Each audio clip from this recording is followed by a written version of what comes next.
ദൈവതിരുനാമത്തിന് മഹത്വം ഉണ്ടാകട്ടെ. ഒരിക്കൽ കൂടി ഒരുമിച്ചായിരിക്കുന്നതിൽ ഒരുപാട് സന്തോഷമുണ്ട്. എല്ലാ പ്രിയപ്പെട്ടവരെയും കർത്താവ് ധാരാളമായിട്ട് സഹായിക്കുകയും അനുഗ്രഹിക്കുകയും ചെയ്യട്ടെ. നമ്മൾ ഇന്ന് ചിന്തിക്കുവാനായിട്ട് പോകുന്നത് വിശുദ്ധ യോഹന്നാന്റെ സുവിശേഷം 8-ാം അധ്യായത്തിൻ്റെ 12-ാമത്തെ വാക്യമാണ്. യേശു കർത്താവ് യെരുശലേം ദേവാലയത്തിൽ നിന്നുകൊണ്ട് പറയുന്ന ചില വാക്കുകളാണ്. ആ വാക്കുകൾ ഇങ്ങനെയാണ്: ഞാൻ ലോകത്തിൻ്റെ വെളിച്ചമാകുന്നു, എന്നെ അനുഗമിക്കുന്നവൻ ഇരുളിൽ നടക്കാതെ ജീവന്റെ വെളിച്ചമുള്ളവനാകും. ഈ ദിവസങ്ങളിലൊക്കെയുള്ള സന്ദേശങ്ങൾ തുടർച്ചയായിട്ട് കേട്ടുകൊണ്ടിരിക്കുന്ന എല്ലാ പ്രിയപ്പെട്ടവരോടുമായിട്ട് ഒന്ന് രണ്ട് കാര്യങ്ങൾ പറയുവാനായിട്ട് ആഗ്രഹിക്കുകയാണ്. ചിലരൊക്കെ ചില പ്രത്യേക സന്ദേശങ്ങളെക്കുറിച്ച്, പ്രത്യേക വിഷയങ്ങളെക്കുറിച്ച് സന്ദേശങ്ങൾ തയ്യാറാക്കണമെന്ന് പറഞ്ഞു. അതൊക്കെ മനസ്സിലുണ്ട്. ഒരുപക്ഷെ അടുത്തടുത്ത ദിവസങ്ങളിൽ വരുന്ന മെസ്സേജുകളൊക്കെ പരസ്പര ബന്ധമില്ലാത്തതുപോലെ നിങ്ങൾക്ക് തോന്നുമായിരിക്കും. പക്ഷെ സത്യസന്ധമായിട്ട് പറയുകയാണ്, ദൈവത്തിൻ്റെ പരിശുദ്ധാത്മാവ് എൻ്റെ ഹൃദയത്തിൻ്റെ അകത്ത് തോന്നിപ്പിക്കുന്ന, എൻ്റെ പ്രാർത്ഥനയിൽ, എൻ്റെ വചനം വായനയിൽ ദൈവത്തിൻ്റെ ആത്മാവ് ഇടപെടുന്ന വേദഭാഗങ്ങൾ മാത്രമാണ് ഇതിലൂടെ സംസാരിക്കുന്നത്. അല്ലാതെ ഒരു പ്രസംഗം പറയാനായിട്ട് അല്ലെങ്കിൽ ഒരു 15 മിനിറ്റ് 10 മിനിറ്റ് സന്ദേശം കൊടുക്കുവാനായിട്ട് ഉണ്ടാക്കിയ ഒരു സന്ദേശങ്ങളും ഇതിൻ്റെ അകത്തില്ല. അതൊക്കെ കേവലം സന്ദേശങ്ങളായി, വെറും വാക്കുകളായി നിലകൊള്ളുമ്പോൾ ദൈവത്തിൻ്റെ പരിശുദ്ധാത്മാവിൻ്റെ സഹായത്തോടെ പ്രാർത്ഥിച്ച് ദൈവത്തിൽ ആശ്രയിച്ച് ദൈവം ഹൃദയത്തിൻ്റെ അകത്ത് തരുന്ന ദൈവനിയോഗപ്രകാരമുള്ള ദൂതുകളാണ്, വചനങ്ങളാണ് നമ്മൾ ഈ ദിവസങ്ങളിലൊക്കെ ചിന്തിച്ചു കൊണ്ടിരിക്കുന്നത്. അതുകൊണ്ട് തന്നെ ഒരുപാട് പേരുടെ ജീവിതത്തിനകത്ത് ഈ സന്ദേശങ്ങൾ ഹാർട്ട് ടച്ചിങ് ആണ്. ചിലരുടെ ജീവിതത്തിൽ ഭയങ്കര ഇൻസ്പിറേഷൻ അവർക്ക് കൊടുത്തു, പ്രാർത്ഥിക്കാനുള്ള താല്പര്യം കൊടുത്തു എന്ന് ഉള്ള കോളുകളും വാട്സാപ്പ് മെസ്സേജുകളും ലോകത്തിൻ്റെ വിവിധ ഭാഗങ്ങളിൽ നിന്ന് ഞങ്ങൾക്ക് വന്നുകൊണ്ടിരിക്കുകയാണ്. ദൈവത്തിന് സ്തോത്രം. ഇതെല്ലാം ദൈവത്തിൻ്റെ പദ്ധതിയുടെയും ദൈവത്തിൻ്റെ പ്ലാനിൻ്റെയും ഭാഗമാണെന്ന് മനസ്സിലാക്കുന്നു. കർത്താവുമായിട്ടുള്ള ആത്മീക ബന്ധത്തിലുള്ള വളർച്ച ആണ് ദൈവം നമ്മിൽ നിന്ന് ആഗ്രഹിക്കുന്നത്. അതിനിതൊക്കെ കാരണമായി തീരട്ടെ. ഏത് സമയത്തും നിങ്ങൾക്ക് വിളിക്കാം, പ്രാർത്ഥനാ വിഷയങ്ങൾ അയക്കാം, ഒരുമിച്ച് പ്രാർത്ഥിക്കാം. എല്ലാറ്റിൽ നിന്നുപരിയായി യേശു ക്രിസ്തുവിനോടുള്ള സ്നേഹബന്ധത്തിൽ നമുക്ക് അടിയുറച്ച് മുന്നോട്ട് പോകാം. ദൈവത്തിൽ ആശ്രയിച്ചുകൊണ്ട് ജീവിതത്തിൽ ഏത് ചെറിയ കാര്യവും നാം ചെയ്യണമെന്നാണ് ദൈവം നമ്മെക്കുറിച്ച് ആഗ്രഹിക്കുന്നത്. മുഖവരിയായിട്ട് കുറച്ച് കാര്യങ്ങൾ പറഞ്ഞു എന്ന് മാത്രമേ ഉള്ളൂ. എൻ്റെ ജീവിതത്തിലും നാളിതുവരെ ചെയ്തിട്ടുള്ള ഓരോ കാര്യങ്ങളും ദൈവത്തിൽ ആശ്രയിച്ചുകൊണ്ട് ചെയ്താണ്. അത് കുടുംബജീവിതമാകട്ടെ, തലമുറകളാകട്ടെ, അവരുടെ വിദ്യാഭ്യാസമാകട്ടെ, എന്ത് കാര്യങ്ങളും അത് ദൈവകരങ്ങളിലേക്ക് കൊടുത്ത് ദൈവം പറയുന്നത് പോലെ പോകണമെന്ന് ആഗ്രഹിക്കുകയും പ്രാർത്ഥിക്കുകയും ചെയ്തു പോരുന്നത് കൊണ്ട് അതിൻ്റെ അകത്തൊക്കെ വലിയ ദൈവാനുഗ്രഹങ്ങളാണ് ജീവിതത്തിൽ അനുഭവിക്കുവാനായിട്ട് കഴിഞ്ഞത്. അതുകൊണ്ട് ചില കാര്യങ്ങളെക്കുറിച്ച് മെസ്സേജുകൾ അയക്കണമെന്ന്, മെസ്സേജുകൾ ഇടണമെന്ന് ചിലരെല്ലാം പറഞ്ഞുവെങ്കിലും ദൈവത്തിന് സ്തോത്രം, അതൊക്കെ വരുന്ന ദിവസങ്ങളിൽ ഈ നമ്മുടെ സന്ദേശങ്ങളിലൂടെ ഉണ്ടാകും. കർത്താവ് നിങ്ങളായിരിക്കുന്ന സ്ഥലങ്ങളിൽ, വിവിധ രാജ്യങ്ങളിൽ ദൈവത്തിന് സ്തോത്രം, ദൈവത്തിൻ്റെ മഹത്വം ആമേൻ വെളിപ്പെടുവാനിടയായി തീരട്ടെ. യോഹന്നാന്റെ സുവിശേഷത്തിൽ യേശു പറഞ്ഞ ഒരു വാക്യമാണ്, യേശുവിൻ്റെ ചില വാക്കുകളാണ് നമ്മൾ ഇന്ന് പകലിൽ ചിന്തിക്കുവാനായിട്ട് പോകുന്നത്. യേശു പറഞ്ഞു, ഞാൻ ലോകത്തിൻ്റെ വെളിച്ചമാകുന്നു, എന്നെ അനുഗമിക്കുന്നവൻ ഇരുളിൽ നടക്കാതെ വെളിച്ചത്തിൽ നടക്കും. വിശുദ്ധ യോഹന്നാന്റെ സുവിശേഷം മറ്റ് ഇതര 3 സുവിശേഷ പുസ്തകങ്ങളിൽ നിന്ന് വ്യത്യസ്തമാണ്. വിശുദ്ധ വേദപുസ്തകത്തിലെ 4 സുവിശേഷ പുസ്തകങ്ങളിൽ മത്തായി, മർക്കോസ്, ലൂക്കോസ്, ഈ ആദ്യത്തെ 3 സുവിശേഷ പുസ്തകങ്ങളെ സമവീക്ഷണ സുവിശേഷങ്ങൾ എന്നാണ് അറിയപ്പെടുന്നത്. എന്നാൽ 4-ാമത്തെ സുവിശേഷം അല്പം വ്യത്യസ്തമായ ഒരു പുസ്തകമാണ്. ആദ്യത്തെ 3 പുസ്തകങ്ങളിലുള്ള അത്ഭുതങ്ങളോ അടയാളങ്ങളോ അല്ലെങ്കിൽ യേശു പറഞ്ഞ വാക്കുകളോ ഒന്നും 4-ാമത്തെ പുസ്തകത്തിൽ നമുക്ക് കാണുവാനായിട്ട് കഴിയുകയില്ല. കാരണം യേശുക്രിസ്തു ദൈവപുത്രനാണെന്ന് തെളിയിക്കുവാനായിട്ട് യോഹന്നാൻ അപ്പോസ്തലൻ കഠിന പരിശ്രമം ചെയ്ത് ദൈവത്തിന് സ്തോത്രം, ദൈവത്തിന്റെ സഹായത്തോടു കൂടി എഴുതിയ പുസ്തകമാണ് ഈ യോഹന്നാന്റെ സുവിശേഷം. ഈ യോഹന്നാന്റെ സുവിശേഷത്തിൽ മാത്രം നമ്മൾ കാണുന്ന യേശു പറഞ്ഞ 7 ദൈവത്തിന് സ്തോത്രം അവകാശവാദങ്ങൾ, 7 I am sayings കാണാം. എൻ്റെ വായനക്കാർക്ക് ഒരു പക്ഷെങ്കിൽ അത് അറിയാമായിരിക്കും. ഞാൻ ജീവന്റെ അപ്പമാകുന്നു, ഞാൻ ലോകത്തിന്റെ വെളിച്ചമാകുന്നു, ഞാൻ നല്ല ഇടയനാകുന്നു, ഞാൻ ആടുകളുടെ വാതിലാകുന്നു, പുനരുത്ഥാനവും ജീവനുമാകുന്നു എന്ന് തുടങ്ങിയ 7 I am sayings, ഞാൻ എന്ന് പറഞ്ഞുകൊണ്ട് ദൈവത്തിന് സ്തോത്രം. അത് യേശു പറഞ്ഞത് എന്തിനാണെന്നറിയാമോ? പഴയ നിയമത്തിൽ മോശ ഒരിക്കൽ യഹോവയാം ദൈവത്തോട് ചോദിച്ചു, ഇസ്രായേൽ മക്കളോട് ഞാൻ അങ്ങയുടെ പേര് എന്താണ് പറയേണ്ടത്? അപ്പോൾ യഹോവ പറഞ്ഞു, ഞാനാകുന്നവൻ ഞാനാകുന്നു.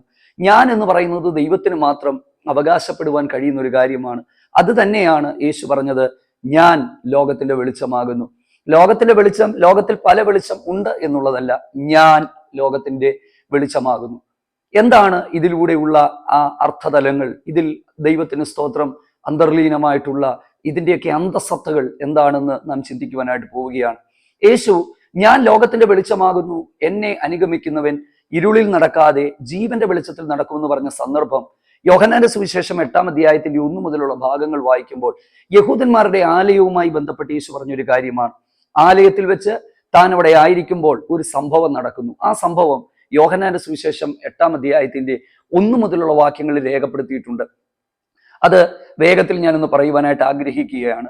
വ്യഭിചാര കർമ്മത്തിൽ പിടിക്കപ്പെട്ട ഒരു സ്ത്രീയെ, ആ സ്ത്രീയെ അന്നത്തെ കാലത്തെ ശാസ്ത്രിമാരും പരീശന്മാരും ഒക്കെ അടങ്ങുന്ന ന്യായാധിപ സംഘത്തിന്റെ മുമ്പിൽ കൊണ്ടുവന്ന് വിസ്തരിച്ചിട്ട് യഹൂദന്മാരുടെ ന്യായപ്രമാണ പ്രകാരം അവളെ കൈതൊടാതെ കല്ലെറിഞ്ഞു കൊല്ലണമെന്നുള്ള വളരെ കർശനമായ നിയമവ്യവസ്ഥകൾ നിലനിൽക്കുമ്പോൾ യേശു ഇതിനെക്കുറിച്ച് എന്ത് പറയുന്നു എന്ന് അറിയുവാനായിട്ട് ഒരു വലിയ പുരുഷാരം ശാസ്ത്രിമാരും അതുപോലെ തന്നെ ദൈവത്തിന് സ്തോത്രം പരീശന്മാരും ഈ വ്യഭിചാര കർമ്മത്തിൽ പിടിക്കപ്പെട്ട സ്ത്രീയെ യേശുവിന്റെ മുമ്പിലേക്ക് കൊണ്ടുവന്ന് നിർത്തിയിട്ട് യേശുവിനോട് പറയുകയാണ്, ഇവളെ എന്ത് ചെയ്യണം? മോശ പറയുന്നത് ഇവളെ കല്ലെറിഞ്ഞു കൊല്ലണം, നീ എന്തു പറയുന്നു എന്ന് യേശുവിനെ വാക്കിൽ കൊടുക്കുവാനായിട്ട് ഈ സ്ത്രീയെ കൊണ്ടുവന്ന് നിർത്തിയിരിക്കുകയാണ്. അന്നത്തെ കാലത്തെ യഹൂദ മത പശ്ചാത്തല രീതി അനുസരിച്ച് ഒരു സ്ത്രീയെ വ്യഭിചാര കർമ്മത്തിൽ പിടിക്കപ്പെട്ടാൽ അവൾ അശുദ്ധയാണ്, അവൾ കുറ്റവാളിയാണ്, അവൾ ഒരിക്കലും ജീവിച്ചിരിക്കാൻ പാടുള്ളതല്ല, അവളെ കല്ലെറിഞ്ഞു കൊല്ലണമെന്നുള്ളതാണ് പ്രമാണം. എന്ന് പറഞ്ഞാൽ കൈകൊണ്ട് പോലും അവളെ തൊടാനായിട്ട് പാടില്ല. നിങ്ങൾ ഒരു നിമിഷം ഒന്ന് ചിന്തിച്ചു നോക്കുക. യേശുവിന്റെ മുമ്പിൽ ഈ സ്ത്രീ വന്ന് ആ നിൽക്കുന്ന ആ ഒരു പ്രത്യേക സമയത്ത് ദൈവത്തിന് സ്തോത്രം സംഭവിക്കുന്ന ചില കാര്യങ്ങളാണ് അവിടെ രേഖപ്പെടുത്തിയിരിക്കുന്നത്. നമ്മൾക്ക് ഒരു നിമിഷം ആ സ്ത്രീയെക്കുറിച്ച് നമുക്കൊരു നിമിഷം ഒന്ന് ചിന്തിച്ചാൽ ഇവളുടെ മാനസികമായ അവസ്ഥ എന്താണ് അവളുടെ ഒരു മാനസിക അവസ്ഥ? നമ്മളിത് വായിക്കുമ്പോൾ പെട്ടെന്ന് സംഭവിച്ചു എന്ന് തോന്നും. ഇന്നത്തെ പോലെ AC വണ്ടിയിലോ തേരിലോ രഥത്തിലോ ഒന്നും അല്ല ഈ സ്ത്രീ അവിടേക്ക് കൊണ്ടുവന്നത്. ഒരു പക്ഷേ അവളെ ഏതെങ്കിലും ഒരു ഗ്രാമത്തിൽ വെച്ച് പിടിച്ചതാകാം, ഏതെങ്കിലും ഒരു വീട്ടിൽ വെച്ച് പിടിച്ചതാകാം. അവിടെ വെച്ച് ഈ ആളുകളെല്ലാം കൂടി ഇവളെ ഈ കർമ്മത്തിൽ നിന്ന് പിടിച്ച് അവളെ കുറ്റവാളിയാണെന്നുള്ള തെളിവുകളോടുകൂടി വലിച്ചഴച്ച് ഒരുപക്ഷെ പട്ടണങ്ങളിലൂടെ ചുറ്റുപാടുമുള്ള ജനങ്ങളുടെ ഇടയിലൂടെ വലിച്ചിഴച്ച് അവിടെ ആ ആലയത്തിലേക്ക് കൊണ്ടുവന്നിരിക്കുകയാണ്. എന്തിനാണ്? ശാസ്ത്രിമാരും പരീശന്മാരും ഒക്കെ അടങ്ങുന്ന അന്നത്തെ കാലത്തെ ആ മതപണ്ഡിതന്മാരുടെ ഇടയിൽ, മത നേതാക്കന്മാരുടെ ഇടയിൽ ന്യായപ്രമാണ പ്രകാരം തെളിവുകൾ ഉള്ളത് കൊണ്ട് ഇവളിനി മരിക്കണം, ഇവളിനി ജീവിച്ചിരിക്കാൻ പാടില്ല എന്ന് വിധി കൽപ്പിച്ച് മരണത്തിന് വേണ്ടി വിധിക്കപ്പെട്ടു നിൽക്കുന്ന ഒരു സ്ത്രീയെ നിങ്ങൾ ഒരു നിമിഷം ഒന്ന് ചിന്തിച്ചു നോക്കുക. ഈ സ്ത്രീയെയാണ് യേശുവിന്റെ അരികിലേക്ക് കൊണ്ടുവന്നത്. എന്നാൽ യേശു അവിടെ എന്താണ് ചെയ്യുന്നത്? യേശു അവരോട് ഒരു കാര്യവും പറയാതെ എഴുതിയിരിക്കുന്നത് ഇങ്ങനെയാണ്. കുനിഞ്ഞ് വിരൽ നിലത്തുകൊണ്ട് എഴുതിക്കൊണ്ടിരിക്കുന്നു. അവർ അവനോട് ചോദിക്കുമ്പോൾ യേശു അവരോട് പറഞ്ഞൊരു കാര്യമുണ്ട്, നിങ്ങളിൽ പാപമില്ലാത്തവൻ അവളെ കല്ലെറിയട്ടെ. പിന്നീട് നമ്മൾ കാണുന്നത് എന്താണെന്നറിയാമോ? മനസാക്ഷിക്ക് കുത്തലുണ്ടായി ദൈവത്തിന് സ്തോത്രം, അതേ മൂത്തവരും ഇളയവരും ഓരോരുത്തരായി വിട്ടുപോയി. ഒരുപക്ഷെ ആദ്യം മൂത്തവര് പോയി, പിന്നെ ഇളയവര് പോയി. അങ്ങനെയാണ് എഴുതിയിരിക്കുന്നത്. എന്ന് പറഞ്ഞാൽ മൂത്ത ചേട്ടന്മാരെല്ലാം ആദ്യം പോയി, ഇളയവരെല്ലാം പിന്നീട് പോയി. എന്ന് പറഞ്ഞാൽ സ്വന്തമായ മനസാക്ഷിയിലേക്ക് നോക്കിയപ്പോൾ ഇവളെ എറിഞ്ഞു കൊല്ലാനുള്ള പ്രാഗൽഭ്യം ഇവരിൽ ഒരു വ്യക്തിക്ക് പോലും ഇല്ല എന്നുള്ളതാണ്. ഏറ്റവും ഒടുവിൽ ആ സ്ത്രീയും യേശുവും മാത്രം അവിടെ ശേഷിച്ചു എന്നാണ് നമ്മൾ വായിക്കുന്നത്. ദൈവത്തിന് സ്തോത്രം. യേശു അവളോട് പറഞ്ഞു, ഞാൻ നിന്നെ കുറ്റം വിധിക്കുന്നില്ല, പക്ഷേ നീ മേലിൽ പാപം ചെയ്യരുത്. ദൈവത്തിന് സ്തോത്രം. എൻ്റെ പ്രിയപ്പെട്ടവരെ, എന്നിട്ടാണ് യേശു പറയുന്നത്, ഞാൻ ലോകത്തിന്റെ വെളിച്ചമാകുന്നു. എന്താണ് സത്യം? ആമേൻ. എന്താണ് ഈ വാക്യത്തിന്റെ അന്തസത്ത എന്ന് പറയുന്നത്? ദൈവത്തിന് സ്തോത്രം. ഇരുളിന്റെ അകത്ത് കിടന്നിരുന്ന ഈ സ്ത്രീയെ, ദൈവത്തിന് സ്തോത്രം, മരിക്കുവാനായി വിധിക്കപ്പെട്ടവൾ, ജീവിതത്തിൽ മരണത്തെ മുഖാമുഖം കണ്ട് അപമാനിക്കപ്പെട്ട് ദൈവത്തിന് സ്തോത്രം ലജ്ജിതയായി ഒരു വലിയ സമൂഹം മുഴുവനും അവളെ കുറ്റക്കാരി എന്ന് വിധി കൽപ്പിച്ചപ്പോൾ ചുറ്റുപാട് നിൽക്കുന്നവരുടെ കൈകളിൽ കല്ലുകൾ ഉണ്ടോ എന്ന് എഴുതിയിട്ടില്ല. പക്ഷേ എൻ്റെ ഭാവനയിൽ ഞാൻ കാണുന്നു, എറിയുവാനായിട്ടുള്ള ചെറുതും വലുതുമായ കല്ലുകൾ പിടിച്ചുകൊണ്ട് നൂറുകണക്കിന് ആളുകൾ അവളെ ദൈവത്തിന് സ്തോത്രം ഒരു മഹാപാപി എന്ന് പറഞ്ഞ് ചിത്രീകരിച്ചു നിൽക്കുമ്പോൾ യേശു അവളുടെ പാപത്തിന് ശിക്ഷ വിധിക്കാതെ അവളോട് പറയുന്നു, പൊയ്ക്കൊള്ളുക, മേലിൽ പാപം ചെയ്യരുത്. ദൈവത്തിന് സ്തോത്രം. ഹല്ലേലൂയ. എന്നിട്ടാണ് യേശു പറഞ്ഞത്, എന്നെ അനുഗമിക്കുന്നവൻ അതേ ഇരുളിൽ നടക്കാതെ വെളിച്ചത്തിൽ ആയിത്തീരുമെന്നുള്ളത്. സത്യത്തിൽ ഇരുളിൽ നിന്ന് വെളിച്ചത്തിലേക്ക് എന്ന് പറയുന്നതിന് വേദപുസ്തകത്തിൽ ഒരുപാട് അർത്ഥ തലങ്ങളുണ്ട്. ദൈവത്തിന് സ്തോത്രം. കൊലോസ്യ ലേഖനത്തിൽ 1-ാം അധ്യായം അതിന്റെ 8-ാമത്തെ വാക്യത്തിൽ എഴുതിയിരിക്കുന്നത് ദൈവത്തിന് സ്തോത്രം ഇങ്ങനെയാണ്. ഇരുട്ടിന്റെ 1-ാം അധ്യായത്തിന്റെ 13-ാമത്തെ വാക്യം, നമ്മെ ഇരുട്ടിന്റെ അധികാരത്തിൽ നിന്ന് വിടുവിച്ച് തൻ്റെ രാജ്യത്തിലാക്കിയവൻ. അപ്പോൾ ഇരുളിന് ഒരു അധികാരമുണ്ട്, ഇരുളിന്റെ ലോകമുണ്ട്.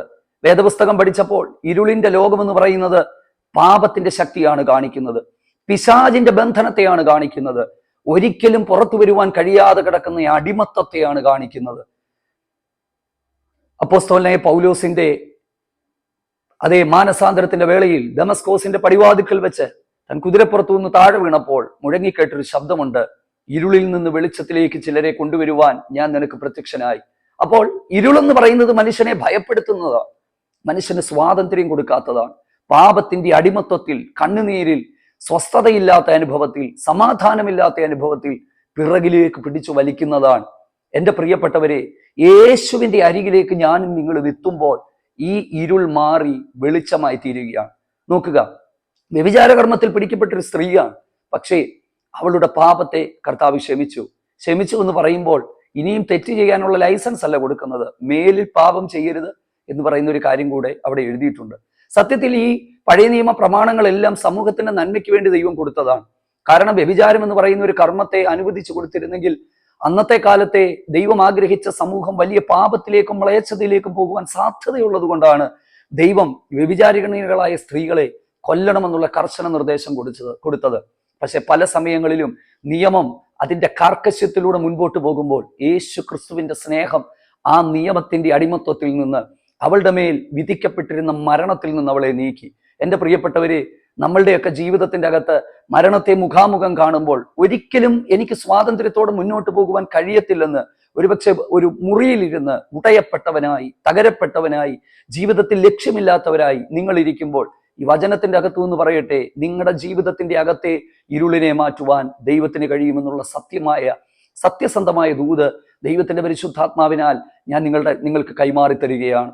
ദൈവത്തിന് സ്തോത്രം. ഞങ്ങളുടെയൊക്കെ ജീവിതത്തിൽ ഒരുപാട് ഇരുൾ ബാധിച്ച അവസ്ഥകളായിരുന്നു, സമാധാനമില്ലാതെ, സ്വസ്ഥതയില്ലാതെ, ആചാരങ്ങളിൽ, അനുഷ്ഠാനങ്ങളിൽ ജീവിതത്തിന്റെ തകർന്ന കാലങ്ങൾ ഉണ്ടായിരുന്നു. ദൈവത്തിന് സ്തോത്രം. ആ കാലങ്ങളിൽ ഞങ്ങളുടെയൊക്കെ ജീവിതത്തിന്റെ അകത്തെ ഇരുളിനെ മാറ്റിയത് സർവശക്തനായ ദൈവമാണ്. യേശു ഞങ്ങളുടെ കുടുംബത്തിന്റെ അകത്ത് വന്നപ്പോൾ ഞങ്ങളുടെയൊക്കെ ജീവിതത്തിലെ ഇരുള് മാറി വെളിച്ചം ഞങ്ങളുടെ ജീവിതത്തിൽ വന്നു, ജീവിതത്തിന് അർത്ഥം വന്നു. ആത്മഹത്യ മാത്രമാണ് പരിഹാരമെന്ന് ചിന്തിച്ചിരുന്ന നാളുകളിൽ, ജീവിതം എങ്ങനെങ്കിലും ഒരു കയറിൽ അവസാനിപ്പിക്കാമെന്ന് ചിന്തിച്ചിരുന്ന നാളുകളിൽ, ഒരു ചുവട് പോലും മുൻപോട്ട് വെക്കുവാൻ കഴിയുകയില്ലെന്ന് ചിന്തിച്ചിരുന്ന നാളുകളിൽ കർത്താവ് ഞങ്ങളുടെ ജീവിതത്തിൽ വന്നപ്പോൾ ദൈവത്തിന് സ്തോത്രം, ഞങ്ങളുടെ ജീവിതത്തിന് സമാധാനമുണ്ടായി. ഒരുപാട് പുണ്യസ്ഥലങ്ങളിൽ ഞങ്ങൾ പോയിട്ടുണ്ട്. നേർച്ച കാഴ്ചകൾ, വഴിപാടുകൾ, കണക്കില്ലാത്ത പൈസകൾ പല സ്ഥലത്തും കൊണ്ടുപോയിട്ടുണ്ട്. ആഭിചാരക്കാരെയും ക്ഷുദ്ര കർമ്മങ്ങൾ ചെയ്യുന്നവരുടെ അരികിൽ രക്ഷയ്ക്കായി ഓടിപ്പോയിട്ടുണ്ട്. പക്ഷേ ജീവിതത്തിന്റെ വഴികളിൽ നാൾ ഇരുൾ വർദ്ധിച്ചു വന്നതല്ലാതെ മറ്റൊന്നും സംഭവിച്ചില്ല. എന്നാൽ യേശു ഞങ്ങളുടെയൊക്കെ ഭവനത്തിന്റെ അകത്ത് വന്നപ്പോൾ ആ ഇരുൾ മാറി ജീവിതത്തിന് അർത്ഥമുണ്ടായി, സമാധാനമുണ്ടായി, ശാന്തിയും സമാധാനവുമുള്ള ജീവിതം കൈവന്നു. എൻ്റെ പ്രിയപ്പെട്ടവരെ, യേശു പറഞ്ഞു, ഞാൻ ലോകത്തിന്റെ വെളിച്ചമാകുന്നു. എനിക്കറിയാം ഒരുപാട് പ്രിയപ്പെട്ടവർ ഈ ദിവസങ്ങളിൽ വിളിക്കുമ്പോൾ നിങ്ങളുടെ വേദനകളും നിങ്ങളുടെ പ്രയാസങ്ങളും ഒക്കെ ഞങ്ങളോട് പ്രാർത്ഥനകൾക്ക് വേണ്ടി ഷെയർ ചെയ്യുമ്പോൾ മറ്റൊന്നും പ്രതീക്ഷിച്ചല്ല, അതൊക്കെ ഞങ്ങൾ എഴുതി വെച്ച് പ്രാർത്ഥിക്കുന്നുണ്ട്. പക്ഷേ ദൈവത്തിന് സ്തോത്രം, ആമേൻ. ഒരു കാര്യം പറയാം, യേശു നമ്മുടെ ഭാരം ചുമക്കുന്ന ദൈവമാണ്. കർത്താവിനെ അറിയേണ്ടതുപോലെ ഒന്ന് അറിഞ്ഞാട്ട്, കർത്താവിന്റെ സ്നേഹത്തിന്റെ അകത്തേക്ക് ഒന്ന് വന്നാട്ട്, ആ സ്നേഹത്തെ ഒന്ന് ആസ്വദിച്ചറിയുവാൻ, രുചിച്ചറിയുവാൻ കഴിഞ്ഞാൽ ആ വ്യഭിചാരിണിയായ സ്ത്രീ, മരണത്തിന് വിധിക്കപ്പെട്ടവളുടെ മരണത്തെ, ആ വിധികളെ യേശു മാറ്റി അവളെ സ്വതന്ത്രയായി പറഞ്ഞു വിട്ടതുപോലെ നമ്മുടെ ജീവിതത്തിന്റെ അകത്ത് ദൈവം സ്വാതന്ത്ര്യം തരുന്ന ദൈവമാണ്. ഈ നാളുകളിൽ ക്രിസ്തുവിലൂടെയുള്ള സ്വാതന്ത്ര്യം അനുഭവിച്ച് മുൻപോട്ട് പോകുവാൻ നമുക്ക് കഴിയട്ടെ. ഒരു നിമിഷം പ്രാർത്ഥിക്കുക. ഞങ്ങളുടെ പ്രിയ പിതാവേ, ഈ ശബ്ദ സന്ദേശം ശ്രവിക്കുന്ന എല്ലാ പ്രിയപ്പെട്ടവർക്കായിട്ട് ഞങ്ങൾ പ്രാർത്ഥിക്കുന്നവർ ലോകത്തിന്റെ ഏത് കോണുകളിൽ ഇരുന്ന് ഈ ശബ്ദം കേട്ടാലും അവർ കടന്നു പോകുന്ന പ്രതിസന്ധിക്കകത്ത് സകല ഇരുളുകളും ആമേൻ മാറുവാനായിട്ട് ഞങ്ങൾ പ്രാർത്ഥിക്കുന്നു. പാപത്തിന്റെ ഇരുള്, പിശാചിന്റെ പൈശാചിക ബന്ധനം എന്നുള്ള ഇരുള് അവരുടെ ജീവിതത്തിന്റെ അകത്ത് നിന്ന് മാറി കർത്താവെ സ്വാതന്ത്ര്യത്തിലേക്ക്, സ്വസ്ഥതയിലേക്ക്, നിത്യജീവനിലേക്ക്, നിത്യസമാധാനത്തിലേക്ക് പ്രിയപ്പെട്ടവർ പ്രവേശിക്കുന്നത് കൊണ്ട് ഞങ്ങൾ സ്തോത്രം ചെയ്യുന്നു. കർത്താവ് അങ്ങനെ ചെയ്തിരിക്കാൽ സ്തോത്രം. യേശുവിൻ നാമത്തിൽ തന്നെ ആമേൻ. ദൈവം നമ്മെ സഹായിക്കട്ടെ. എല്ലാ പ്രിയപ്പെട്ടവരെയും ഒരിക്കൽ കൂടി കർത്താവ് അനുഗ്രഹിക്കട്ടെ എന്ന് പറഞ്ഞുകൊണ്ട് വാക്കുകൾ നിർത്തുന്നു. ദൈവം നമ്മെ സഹായിക്കട്ടെ. വീണ്ടും ഒരു സന്ദേശവുമായിട്ട് കർത്താവ് അനുവദിക്കുന്നെങ്കിൽ നമുക്ക് കാണാം. ദൈവകൃപയിൽ അവിടങ്ങളായിട്ടെല്ലാം ദൈവം നമ്മളെ സൂക്ഷിക്കട്ടെ, അനുഗ്രഹിക്കട്ടെ. God bless you.